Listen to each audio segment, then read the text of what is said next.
kepada Anda. Duhai Anda yang punya anak, duhai ibu yang melahirkan anaknya, duhai ibu yang menyusui anaknya, jika Anda sedang bekerja saat ini, apakah anak Anda tergerak membantu Anda? Jangan-jangan ibu yang nyapu, anak yang perintahkan. Jangan-jangan bapaknya, bapak yang kerja, anak yang menikmatinya. Anak yang pakai mobil, bapak disuruh bayarin bensinnya. Anak yang pakai mobil, bapak disuruh nyucinya. Jika ini terjadi dalam kehidupan, maka jangan salahkan anak dulu. Perhatikan pesan moralnya. Jangan langsung salahkan anak dulu. Tanyakan pada diri kita, sesibuk apa sampai Anda lupa perhatian kepada anak Anda, sampai dia tidak punya pesan dan kesan kepada Anda. Ibrahim sesibuk-sibuknya masih nengok anaknya, bermain dengan anaknya, melihat anaknya. Karena itu dalam Al-Quran diabadikan, sesibuk apapun seorang ayah mesti punya waktu dengan anak. Luqman ngobrol dengan anaknya. Wa idh qala Luqmanu libnihi wa huwa ya'izuhu ya bunayya la tusyrik billah. Yang ngobrol bukan istrinya, yang ngobrol bukan ibunya, Luqmannya. Yakub ngobrol dengan Yusuf. Yakub bapaknya, Yusuf anaknya. Tidak disebutkan ibunya. Kenapa ibu tidak disebutkan dalam Al-Quran, dalam interaksinya dengan anak? Kata para ulama tafsir, karena anak dekat dengan ibu itu sudah biasa. Karena tugas ayah itu di luar mencari nafkah, ayah dekat dengan anak itu yang luar biasa. Karena itu pesan moral kita mengajarkan kepada kita. Mohon izin dan mohon maaf, jika ada seorang anak tidak peka dengan pekerjaan atau beban orang tuanya, maka jangan cepat langsung salahkan anaknya. Boleh jadi Anda yang terlampau sibuk dulu sehingga tidak bisa memberikan perhatian kepada anaknya. Anak Anda menunggu Pak di rumah 8 jam, Anda bekerja di luar. Dia kadang menggambar-gambar sesuatu, dia mengarang-arang cerita, dia ingin setoran hafalan. Tiba-tiba Anda pergi entah kemana, tidak ada kabar. Kadang-kadang pulang tidak menyapa, kadang sekedar langsung istirahat, kadang untuk sekedar menyapanya, senyum kepadanya tidak punya waktu.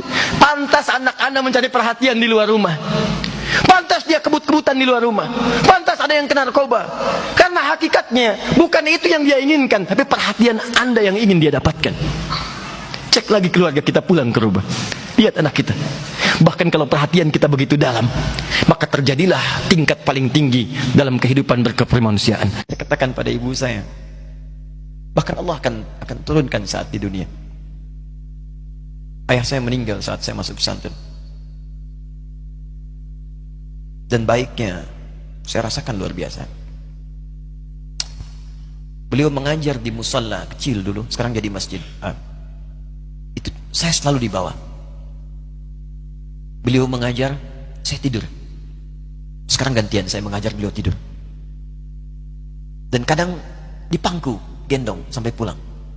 Saya pernah sengaja pura-pura tidur untuk ingin tahu apa yang dikerjakan ayah saya di jalan. Jaga betul supaya nggak bangun. Begitu saya disimpan di kasur dan bangun, diajak bercanda. Saya mau masuk pesantren, beliau nggak sempat ngantar. Saya bertemu, beliau menangis, peluk saya, minta maaf, gak bisa ngantar ke pesantren. Saya belum mengerti apapun saat itu. Saya bertekad, insya Allah saya belajar dengan sungguh-sungguh. Sepekan 2 pekan saya dapat panggilan pulang. Saya tanya pada kakak saya yang ikut, sekarang ada di sini, di mana ayah? Beliau nggak jawab. Sampai di Bandung, paman saya, beliau sekarang Sekom MUI Jawa Barat, langsung menyampaikan, nampaknya nggak akan terkejar sampai sana, mungkin sudah dimakamkan. Saya ngerti, paham saat itu bahwa beliau telah wafat. Maka saya pulang. Maghrib saya sampai, saya dapati ibu di ruangan tengah. Saya datangi, saya menahan tangis, tidak menangis sedikit pun untuk membahagiakan ibu saya. Saya datang, saya peluk, saya temani tidurnya. Itu pertemuan saya dengan ayah saya terakhir di mimpi. Saya bermimpi mulia, sudah pakai kemeja, tersenyum, mendadahi saya. Sudah. Besoknya saya cari ke kamar, ternyata Allahu Akbar, apa yang selama ini saya pelajari di pesantren, kitabnya sudah ada di kamar semua, sudah disiapkan. Saya menangis saat itu. Saya bawa mushaf.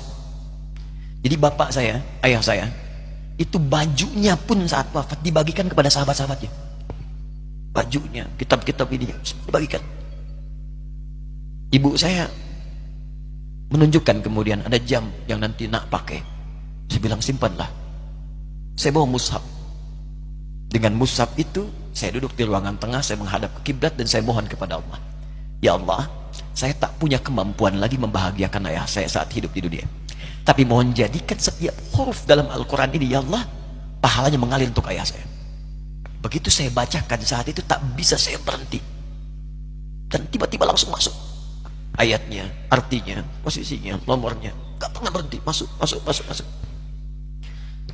Jadi kalau antum, maaf, ingin mencari amalan setelah sholatnya maksimal, yang dengan amal itu dosa bisa digugurkan, kedekatan bisa dibangun, cinta bisa diraih, ada orang tua. Makanya mumpung masih ada, ayo manfaatkan. Barangkali Allah titipkan kepada antum bukan ingin membuat antum lelah, barangkali ingin mengurangi, bahkan menghilangkan dosa-dosa yang melekat dalam diri antum, ingin menghadirkan cinta Allah kepada antum, ingin memudahkan aktivitas yang antum sedang jalani. Saya sering katakan begini ya, maaf ya, hasil kerja keras antum itu, kalau antum sukses, boleh jadi kerja keras antum cuma 30%-nya, 70%-nya, disitulah tangisan ibunda anda yang menangis di pertengahan malam. Peluh keringat ayah anda yang dalam mencangkul itu berkata kepada Allah, ya Allah mohon, jangan sampai anak saya seperti ini keadaannya. Ya Allah jadikan dia lebih bahagia. Makanya ketika anak sukses, kata Al-Quran surah ke-46 ayat ke-15, ada isyarat di sana. Kalau anda sukses, jangan menilai dulu kesuksesan itu adalah hak anda, kewajiban anda, atau atas jasa anda. Barangkali anda cuma 30%, 70%-nya ibu yang dulu pernah menangis di keheningan malam. Ya Allah jadikan anak saya seorang insinyur, ya Allah. Ya Allah jadikan anak saya, ya Allah, orang yang soleh. Papa anda yang dulu cuma makan singkong, datangnya ke sawah, kemudian kerjakan segala rupa, ya Allah, jadikan anak saya lebih hebat dibandingkan saya. Makanya ketika anda berhasil, kata Al-Quran, jangan dulu merasa bangga, karena boleh jadi jasa terbesarnya jasa orang tua dulu. Ya Rasulullah, bukankah kami saudara-saudaramu? Kata Nabi, bal antum ashabi. Kalian itu bukan saudara-saudaraku, kalian sahabat-sahabatku. Ikhwani humul ladhina lam yarawni walakinnahum yu'minuna bi.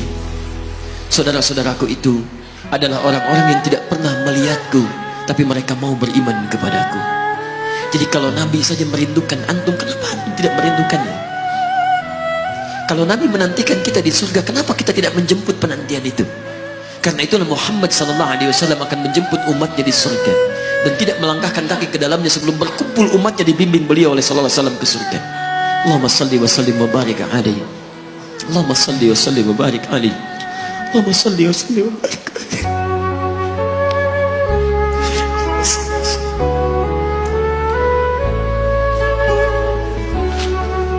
Niatkan dengan benar. Jangan pernah simpulkan sesuatu untuk ke depan karena kita belum tahu masa depan. Kalau dalam bahasa hadis qudsi itu begini, ibadi khalaqtuka lil ibadati fala tal'ab. Hambaku, aku ciptakan kau itu untuk ibadah, jangan banyak mainnya. Wa qasamtu laka rizqaka fala tat'ab. Dan aku telah bagi rizkimu, itu pasti aku akan berikan. Gak usah terlalu capek mencari rizki. Tinggal engkau beraktivitas, bergerak, bekerja, aku akan berikan. Kata Allah, sepanjang kita yakin. Perhatikan kalimat ini yang dahsyat. Kalau engkau niatkan kepentingan aktivitasmu untuk ibadah kepadaku, aku akan mudahkan urusan rizkimu sehingga engkau merasa lapang dalam ibadah dan cukup untuk mendapatkan rizki itu. Jadi bukan ingin tapi cukup. Cukup itu sesuai kebutuhan, jadi nikmat roh kita. Orang yang mohon maaf terlalu banyak keinginannya, itu yang menjadikan beban hidupnya jadi berat. Cuma itu yang bisa menolong anda di hari akhirat, teman-teman terbaik, selain syafaat-syafaat yang lainnya. Ada orang mendekat kepada Al-Quran, ada orang sering bersalawat kepada Nabi, ada orang mendekat pada hukum-hukum Allah, ada orang-orang yang belum bisa maksimal menunaikan itu semua. Dia cari teman-teman yang soleh yang menunjukkan pada kebaikan-kebaikan. Bukankah sering anda dapati seperti itu? Mungkin anda bersahabat dengan teman yang tingkat ibadahnya jauh di atas anda. Anda masih sibuk dengan urusan dunia, tapi masih menunaikan sholat, masih puasa, tapi karena kesibukan dunia anda, Masya Allah, kurang bekal ibadah anda. Tapi beruntungnya anda dengan punya teman yang soleh, berjamaah dengan imam yang soleh, puasa dengan dia, buka sama-sama, kadang sering ikut-ikut, misalnya dalam ta'limnya, dalam macam-macamnya, Masya Allah. Maka tiba-tiba ketika anda dikenal oleh dia, diingat oleh dia, di akhirat nanti, tidak ditemukan anda. Ya Allah, dia kawan saya, ya Allah. Dia teman saya, ya Allah. Dia saudara saya, ya Allah. Kami pernah ta'lim sama-sama, ya Allah. Kami pernah puasa sama-sama, ya Allah. Kami pernah sholat berjamaah sama-sama, ya Allah. Mohon jangan pisahkan, ya Rabb. Jangan pisahkan. Tanya, sudahkah anda punya teman seperti itu yang bisa menolong dalam kebaikan? Kalau belum temukan, cepat cari, mumpung masih hidup. Sebab kalau sudah kehidupan itu berakhir, tidak mudah untuk menemukannya. Maka pastikan di kantor anda, teman anda bisa membawa anda ke surga. Pastikan di rumah anda,